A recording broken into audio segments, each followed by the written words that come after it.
How many of you thought about some things that you know that you deserve or you want out of life or you would like to enjoy, experience, and you found yourself blocking yourself? Raise your hand if that ever happened to you before.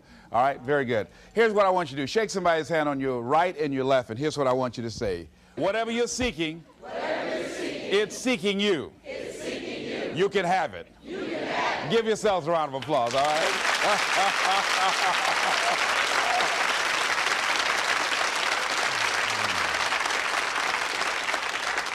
Now, the reason I brought that up is I was riding with a friend the other day, and I know this friend of mine who has been working on a job where she's been miserable for a long time. She was telling me about how she was miserable on the job and how she was so unhappy. So I said, if it's that stressful and if it's causing you that much pain, I say, why don't you just quit and do something else? And she said something that really put her in the chorus line with a lot of other people. She said, I would, but.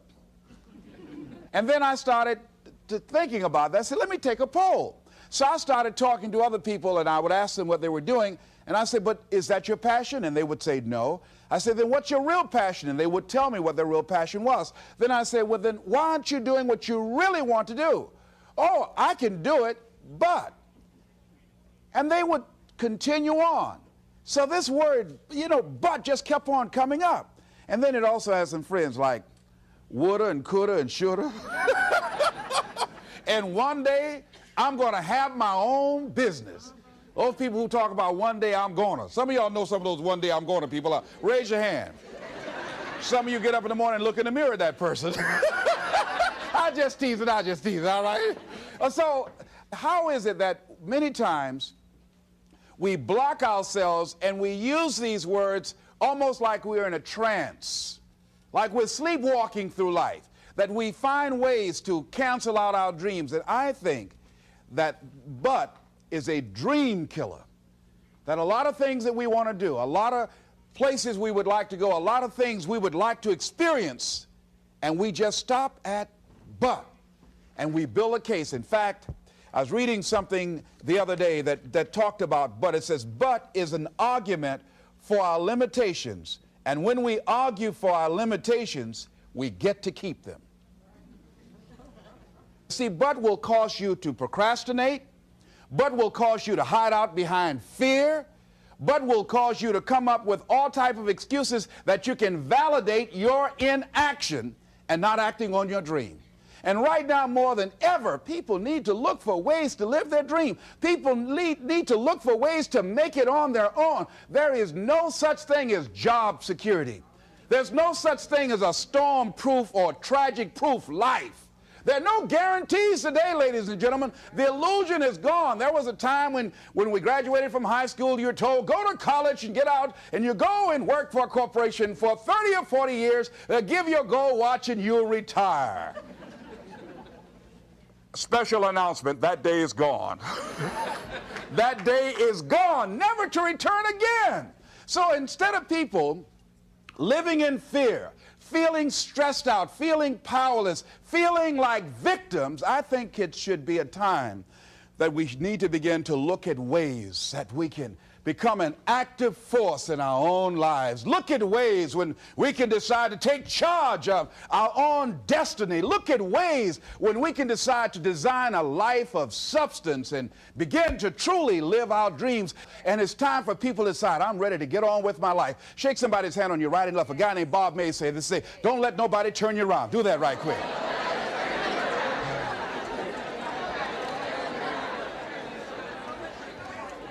Now, a lot of people say, I'm going to live my life one day when things get right. When I get all my bills paid. When I get my feet on the ground. I say, what have you been walking on? See, there are no problem-free moments. A guy named Dimples had a record one time called, If It Ain't One Thing, It's Another. And I say, if it ain't one thing, it's 12 others. Always something there to build a case on why you can't move on, why you can't grow to the next level, why you can't begin to manifest your greatness, why you can't begin to live life on your terms. Always something there to block you, to keep you where you are, and keep you from beginning to develop your true greatness. Always some fear. How do we handle it? And I'm saying that if you've been hiding out behind but, if you've been using the fact that you don't have enough money or you don't have the education, take it head on. Go get the education. I was saying to a guy the other day who was saying, I said, how old are you? He says, 47 years old. I said, your sister tell me that you can't read. He said, that's right. I said, why? Well, you know, I didn't go to school. I said, excuse me, how old are you? I'm 47. 47? Yes. And you can't read or write? Yes. Have you ever heard of adult school, adult education? Have you decided that you should learn how to read to begin to expand your world? Why are you using that as a racket? Why don't you decide now that you're going to expand your world, that if other people can learn, you could learn too? Well, it's hard for me. Have you been and sit in a class yet? Have you signed up yet? No, I haven't. See, a lot of people say no, ladies and gentlemen, to things, and they don't even know what they're saying no to. They haven't even challenged themselves. He hasn't even gone to sit into a class and say, teach me how to read. Instead, it's been easier for him to go through life, he thinks, trying to play a whole con game, pretending he knows how to do something that he doesn't know how to do. And you know what? Most of us go through life like that. Most of us go through life pretending that we're satisfied where we are, pretending that everything is okay, pretending that we don't have any special goals or ambitions or desires, when really deep down inside we do really want more. But if you look at our behavior, if you judge based upon what we do, that really will tell you some true stories about people, because you have to judge a tree by the fruit it bears, not the fruit that it talks about. See, a lot of people pretend that they want more out of life, but all you have to do is watch their actions. That will tell you something. So I used to pretend that I wanted to lose weight, but how could you tell I was pretending? Watch me when I have a piece of sweet potato pie.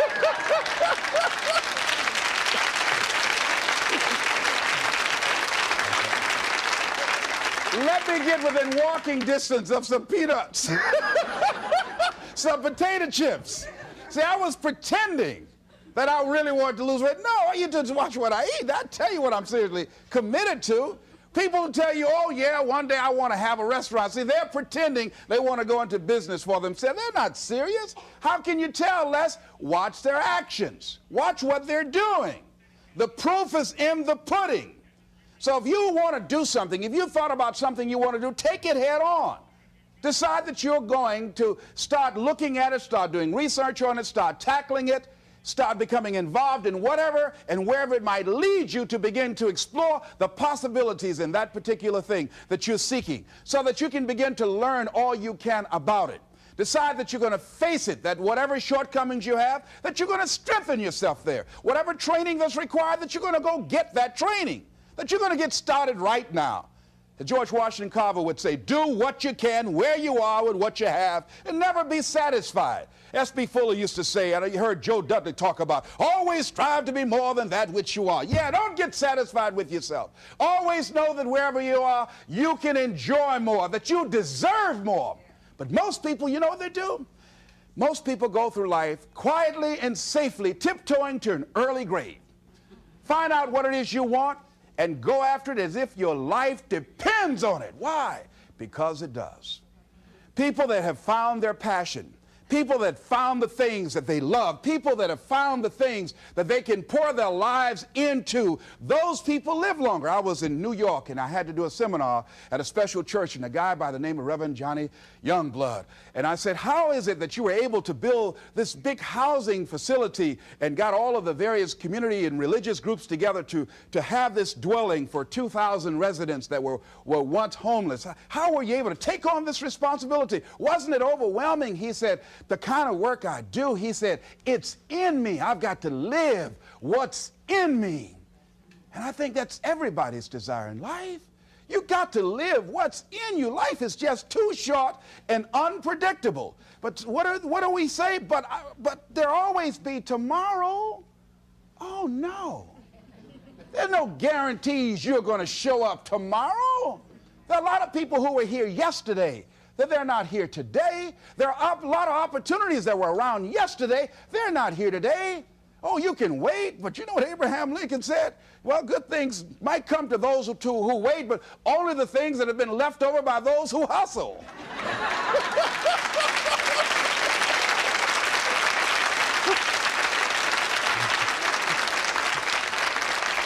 So who want to go through life picking up leftovers? You deserve much more than that. The leftovers is somebody has left you. So take it head on, begin to explore it. Here's something else. Decide to do it now. Decide whatever you want to do, that you are now going to become actively involved right now, exploring the possibilities for you. That you're going to look at it and do just a little bit of it right now. When I decided to become a speaker, I didn't just quit my job and just ran out and say, I'm a motivational speaker. No. What I did was I decided to start looking at other people that were involved in the speaking profession. I volunteered to work with some speakers so that I could learn. Whatever you want to do, get your feet wet. Gain some experience doing some volunteer work in the area and find out whether or not this thing you want to do will fit for you. A friend of mine told me he wanted to have a restaurant. I said, have you ever operated a restaurant before? He said, no. I said, well, really, you don't even know if you want one. I said, what's your expertise? What do you bring to the table? He said, I can cook real good. I said, well, what about the management side?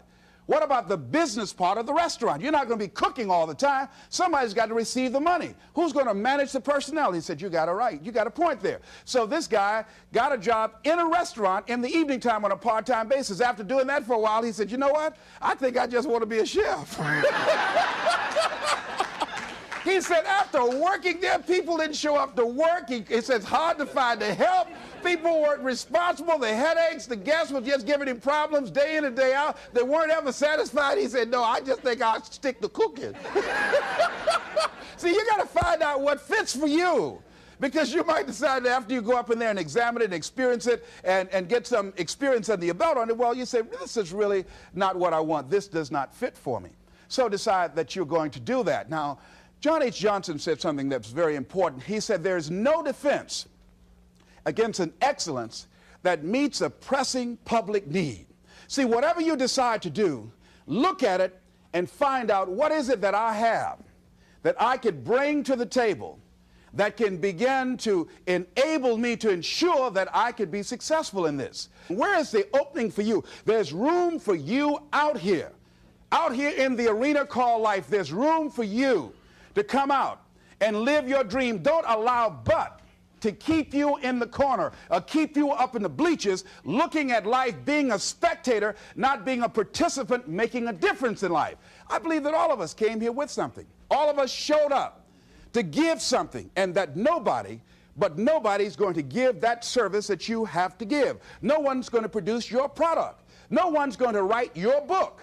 No one's going to open your academy. No one's going to begin to create your daycare with a special curriculum to help to cultivate the high self-esteem in our children. That's your idea. And if you don't bring your idea out here, when you die, all of us will suffer because we've been deprived of your genius because you allowed but to keep you in the bleachers and not pursuing your greatness. You take it to your grave with you.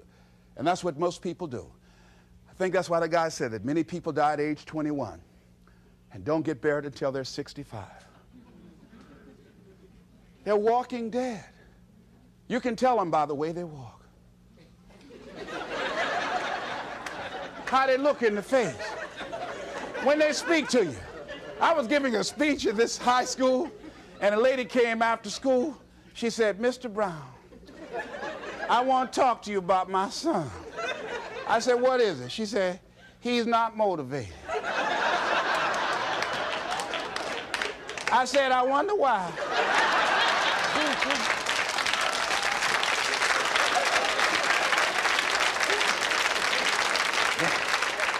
You got to have energy, ladies and gentlemen. You got to have life. If you're excited about what you're doing, even in the area of selling, you know people don't buy because of logical reasoning. People buy because of your way of feeling. People don't like to be around dead people. No, let the dead bury the dead. No, keep them away from you before they grab you and want to hold on to you or something. So the fact that whatever you do, you want to be excited about it. You want to have the kind of excitement that is so contagious that people want to be around you. Because whatever you're doing, whatever you talk to people about, this particular idea that you have, They're looking at you and they want to know, do you believe it? And are you the kind of person they want to be in business with? And if you're not positive, if you're not energetic, if you're not fired up about it, how can you expect anybody else to be fired up about your idea? Am I right? All right, repeat out to me, please. I'm going to be fired up about my dream. I'm going to go at it with everything I got. Shake somebody's hand on your right and left and say, you got what it takes.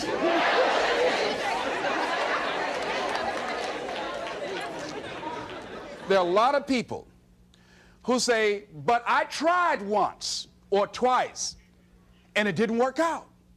And so they use that as an excuse not to ever come out again. Guy said, if at first you don't succeed, you're running about average. So if you have come out here with an idea and it didn't work out 2 or 3 times, well, that's all right. You're running about average. You know, I heard something, a jarring question. It says, why is it that people prefer known hells to unknown heavens? You know why? Because it's comfortable, ladies and gentlemen. I remember I was in a service once, and I heard Dr. Johnny Coleman give this example. She talked about a man who had been captured behind the enemy lines in a war and was sentenced to be killed or another option. The captain said to the guy, listen, he said, tomorrow morning at 6 o'clock, you can face the firing squad, or you can go out this door over here. And the guy said, what's out the door? He said, no one knows. All we can tell you is just unknown horrors. He thought, and the next morning he selected the firing squad. After the shots rang out, the captain's secretary said, what's beyond that door? And he said, freedom. But very few people would select to do it because it's unknown. See, a lot of people never live their dreams. A lot of people never do the things they want to do. A lot of people stay on jobs where they're miserable. I read an article called, Is Your Job Making You Sick? A lot of people, some of y'all know about that already here. So go on and say amen, it's all right. That one lady told me, she said, when I used to go to work, she said, when I stepped in the door, it felt like a refrigerator dropped on my shoulders. How many of y'all understand that kind of feeling? They were miserable, just hated to go after 60 minutes on Sunday afternoon. Or come Monday morning, my head used to throb. I just couldn't take it. Didn't want to go sometimes just for the heck of it. I just drive on by. Whew, I used to hate to go to work. Many of us choose an active living death. Many of us are walking dead. The walking dead. That we're not doing what we want to do. Many of us stay in relationships where we're dying together rather than growing and expanding and living together. We're miserable, but because we don't have the courage to see ourselves beyond that relationship that has turned toxic, we go through life living dead people. And you can always tell couples that have been together for a little while. Go in a restaurant, the ones sitting side by side, giggling and talking to each other, feeding each other with their fork and spoon, they just got together for 1 week. You see them in the car, they're sitting all up each other, hugging and slugging. Oh, they've been together about 3 days, all right? But if you see people sitting in a restaurant, see a couple, and they're sitting in front of each other. Takes so long for this food, I wonder when they're going to hurry up. Those are the married ones. Oh, but what if I know people have been married for years, living in 2 separate rooms, sleeping in 2 separate beds? Well, it's cheaper to keep it. Not necessarily. It's according to the price you want to pay. See, the price of peace of mind, the price of living the truth, of being honest with yourself and say, wait a minute, it's got to be more than this. So you've got to decide, wait. even if things don't work out, even if I experience defeat or failure, that does not make me a failure.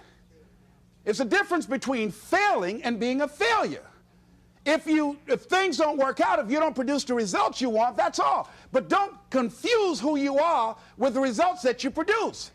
I used to be a state legislator in Columbus, Ohio. And I remember once I was going to introduce some legislation on the floor, and after getting that legislation passed, a guy came up behind me, and he had some legislation that I opposed him on that.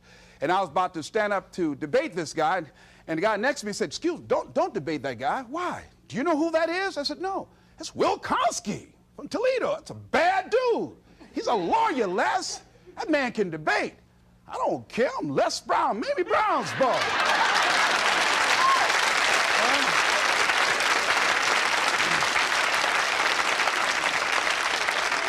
So I raised my hand. "Mr. Speaker," he said, "the gentleman from the 29th House District." I said, "Yes, sir. To tell the gentleman I'd like to take him on. Challenge him on this legislation." He said, Will Kosky said, "I would more than like to, Mr. Speaker." Everybody would say, "Whoa." I asked him some questions. He responded. I say, I wonder why I asked that man that question. Will Kosky wore me out. I mean, I was so embarrassed, I just limped back to my room with my yes, I can attitude. However, here's what I learned. When you win, see, if I win a debate, I win because of what I know. When I lose because what I don't know. So I had to check out, what is it that I did not know?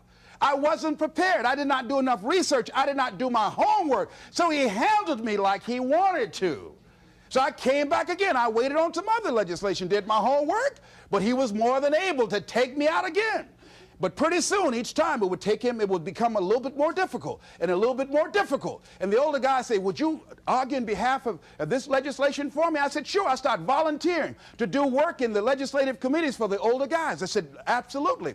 And the more I did it, the better I became. And then people began to start respecting me. And when I would ask and say, "Mr. Speaker, I'd like to speak on that bill," some guys' lips start trembling and stuff, like Jimmy. Wait a minute, is there anything wrong? Do we have a problem here?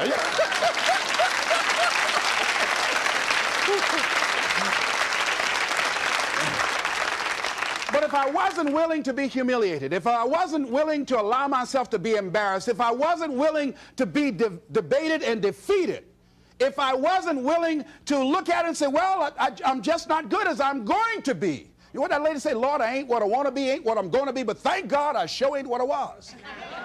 Doesn't that make sense?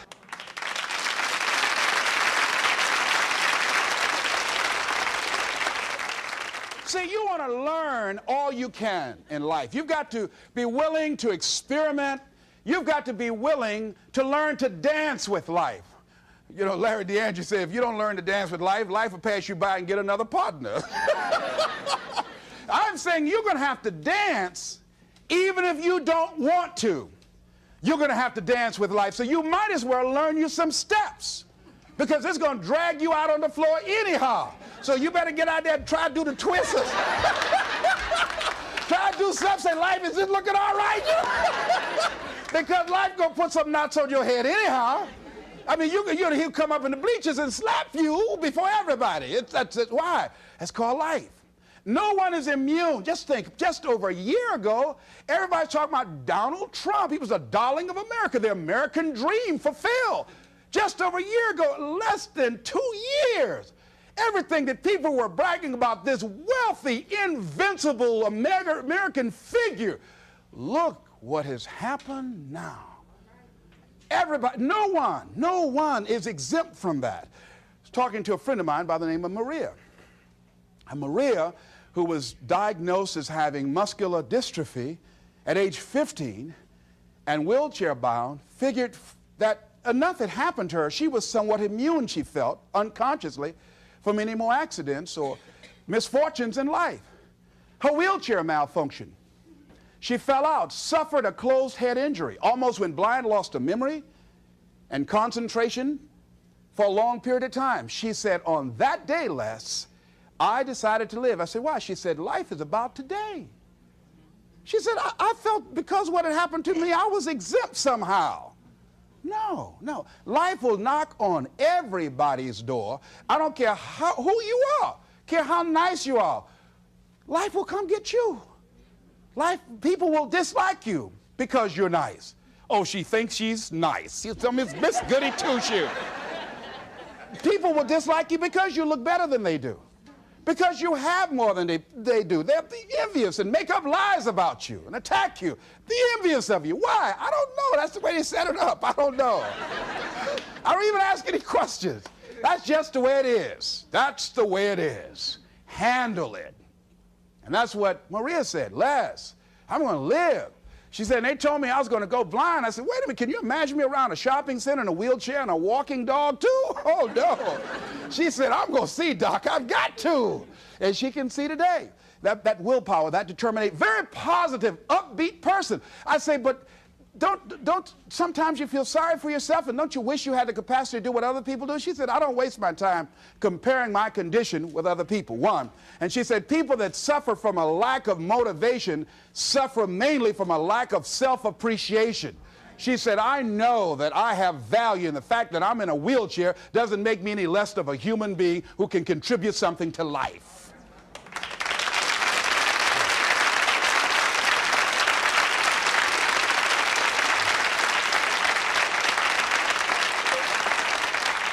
And I'm saying that all of us can begin to affirm that my life is worthwhile. Doesn't matter what I've experienced, doesn't matter about what I don't have, doesn't matter about what I've gone through. What's important is that where I am right now, that I live life and I experience my life fully. She said, Les, before the accident, I wasn't living 100% of my life. I said, what were you living? She said, around 20%. And I said, you know what?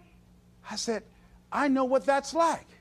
See, if you go through life holding back, and most of us do, most of us, if we ask ourselves, have we done all we can do? Most of us will have to answer, no, we haven't. We've been holding back. We have ideas that we don't act on, things we want to do. We're afraid to take chances. We go through life trying to seek security and not coming outside of our comfort zone, and we take most of our stuff with us to the grave. And I'm saying that the fact that you're still here, that you're still breathing, you've got some more work, and you owe it to yourself. You owe it to yourself. So when you get up in the morning, that you can look yourself in the face and say, hey, I'm living my life on my terms. That's important. Not to give up on your dream, not to give up on yourself. Now, are there going to be some moments when you want to give up? Yes. Will there be some moments when it's going to seem like it's impossible? The pain that you're experiencing, the disappointment that you're experiencing, that you're going to say, it's not worth it? Yes, that's going to be right there for you. It's going to be in your face, telling you to go back. You're going to start listening to the buts, and buts will have all kind of help and support from your family members and friends saying, I told you, fool. You're going out to this positive faking stuff. Look at you now. Bet you wish you had that job now. Remember, I lost my job. I was very controversial in Columbus, Ohio. I was in broadcasting. I lost my job, and here's what I learned. That you've got to immediately start using your energy positively. The old folks used to say, an idle mind is a devil's workshop. That's real. I mean, when I didn't have anything to do, my mind used to say, you better go back and get your job. Why did you just shut up? Always running your mouth. Quack, quack, quack, quack, quack. Why did you just hush? You'll be working right now. Broadcasting was all that I knew. And that was my life. I love talking to people, and I love playing the records. Used to come on there, look out, this is Les Brown. All right, get up, face these, raise your right hand, throw your head back, put your teeth in and say, I am somebody.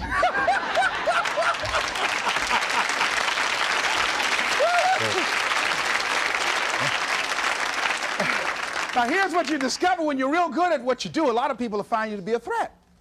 They won't hire you. Oh, they want people in there they can control or dominate. So if you're a high-powered person, sometimes that can be a liability for you. So it was difficult for me to get a job in broadcasting. Did not get a job in broadcasting. Had to take another route. Had to begin to use my talents and abilities in another area. Wherever you are right now, I'm saying to you, you've got at least 3 or 4 or 5 talents that you are not even aware of right now. And you'll never be aware of them unless you come outside your comfort zone and challenge yourself to develop your talents and abilities, to see what it is that you might have a knack for, that you haven't discovered as yet. See, most people never discover their true potential or their other talents and abilities because they figure that they're one-dimensional.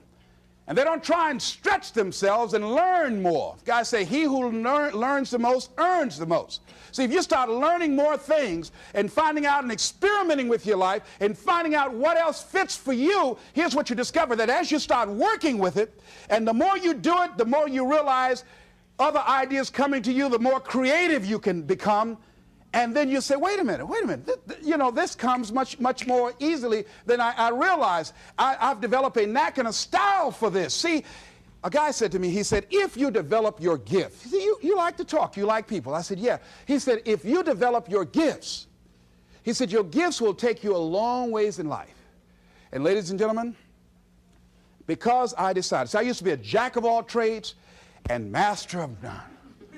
I tried to do everything. I used to be a disc jockey, state representative, community activist, used to do public relations work, used to promote shows, used to be an MC in a nightclub, used to own a nightclub, the Pink Pussycat in Columbus, Ohio. I did everything, sold insurance, you name it, door-to-door salesman. I did it all. But finally, I decided to focus my energy.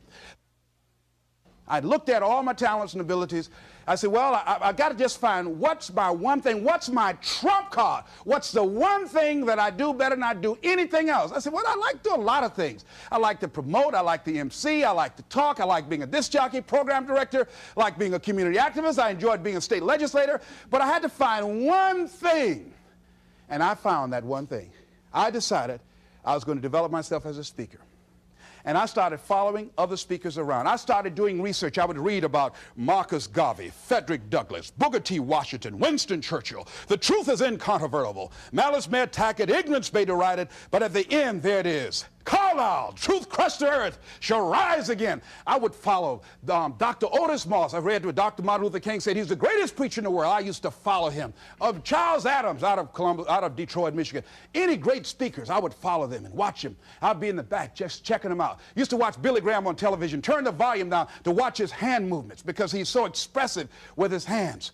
I just became a student of the area that I wanted to become involved in. I would go to the motivational rallies, join the National Speakers Association, and watching all these guys, and then I would work and practice in other areas and developing my own style. Sometimes I would imitate other guys, and eventually what you'll begin to do is that you emerge and develop your own style as you do it and work with and work with and work with and work with it. And I say to you, that is so exciting. People that are working on their dreams and developing themselves, they have a different kind of walk. They have different kind of energy. You can tell in the tempo of their conversation, they walk differently. They have a lot of energy. They have a glow about them. People that aren't working on their dream, see, you can tell in how their movement, their body language, their voice conversation, they're real slow. Hey, I'll just call. I wasn't doing nothing. Thought I'd call you. Well, don't do that over here. They look at a lot of television. What's on? I don't know. I'm just looking. No, no, you got to watch this. You don't want to be like that. You want to actively be involved in creating life and making it exciting for you. See, if you watch the news all day and read what's happening in the newspaper, you'll be scared to come out your house. Am I right? You'll be scared around here.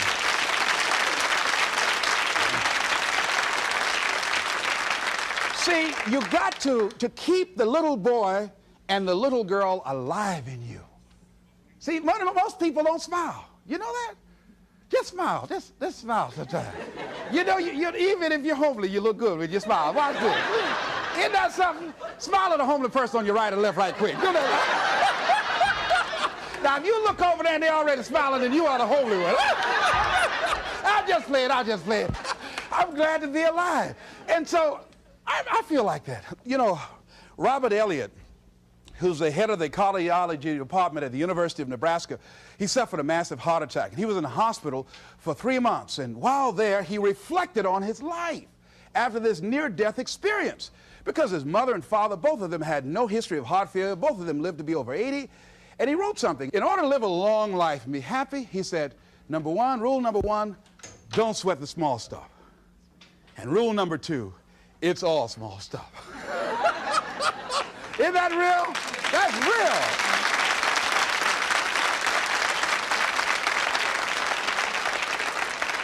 See, if you're working on your dream, sure there are going to be times you're going to want to give up. Sure there'll be times in life I'll knock you down and catch you on the blind side. But the challenge is to hold on. And if you hold on tenaciously, I say the universe is on your side.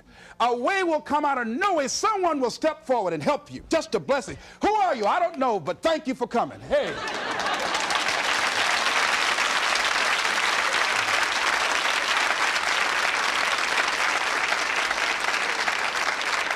So don't allow the difficult and challenging times to demoralize you. I love to quote this guy, Charles Udall. He said, in life you will always be faced with a series of God-ordained opportunities, brilliantly disguised as problems and challenges. And I'm saying, in your hands, you have ideas. You have been given something to bring to the universe that was not here before you showed up. See, nobody, ladies and gentlemen, is going to give Les Brown's speech. This is my speech. The motivator from Detroit, it's my speech. You can't take Mamie's boy. You can't take my speech. No, you got to go get your own speech. You can't come up here and take my speech. No. So I'm saying to you, can nobody take your good? See, that which is meant for you has your name on it.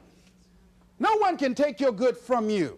That's you. That work you've been given, that idea that you've been given, if you don't come out here with that idea, no one's going to bring your idea out here. Whatever you're sitting on, whatever idea you're working on, whatever passion, you got to be like Johnny Youngblood. He said, hey, I've got to live what's in me. And let me tell you, I'm happier than I've ever been in my life. Why? I got peace of mind. You can't even put a price tag on that. I'm doing what I'm supposed to do.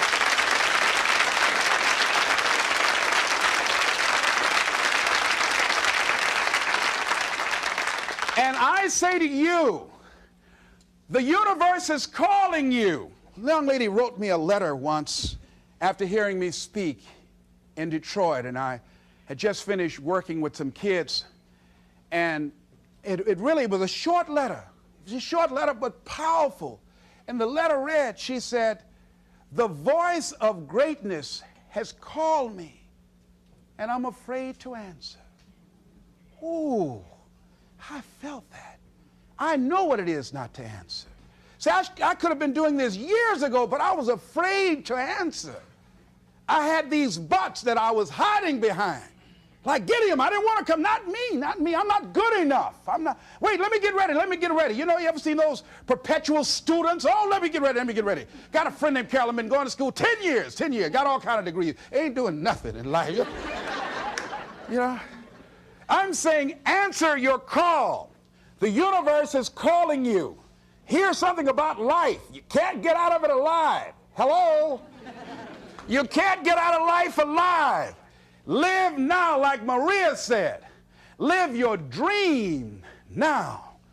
So, the other night I had a funeral, and I don't mind doing it again. We buried Bud. We said, but you won't have no place in our lives no more. These dreams you've been killing. Oh, but you ain't going to kill no more dreams up here. Everybody repeat after me. But get out of my life. Get out of my life. I don't need you no more. I don't need you no more. Don't come back here. Don't come back here. Shake somebody's hand on your right and left and say, keep him away. Keep him away.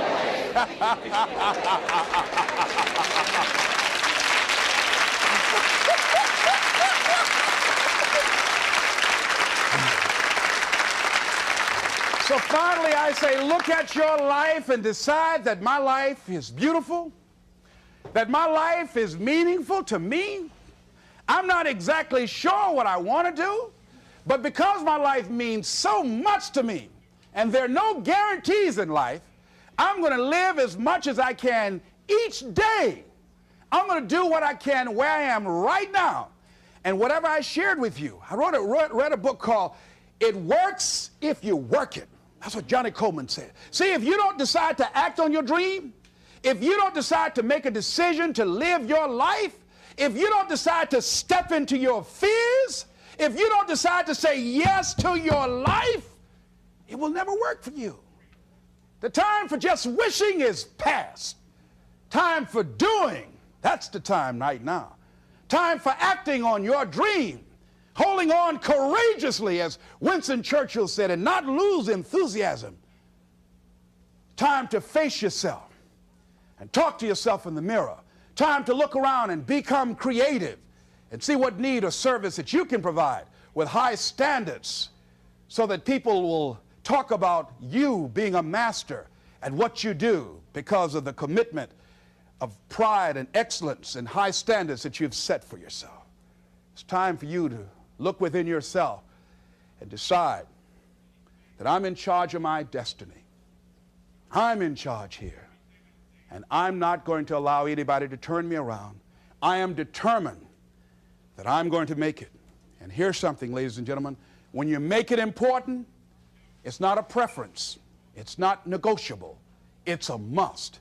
And when you decide, I'm going to do it, regardless of the opposition, regardless of the difficulties, I'm going to make this happen because it's important to me, I'm saying the universe will yield to you and life will never be the same again. Live your dream. This is Mrs. Mamie Brown's baby boy, Leslie Calvin Brown, saying it's been a plum-pleasing pleasure as well as a privilege. Thank you all here. Thank you very much. Thank you. Thank you.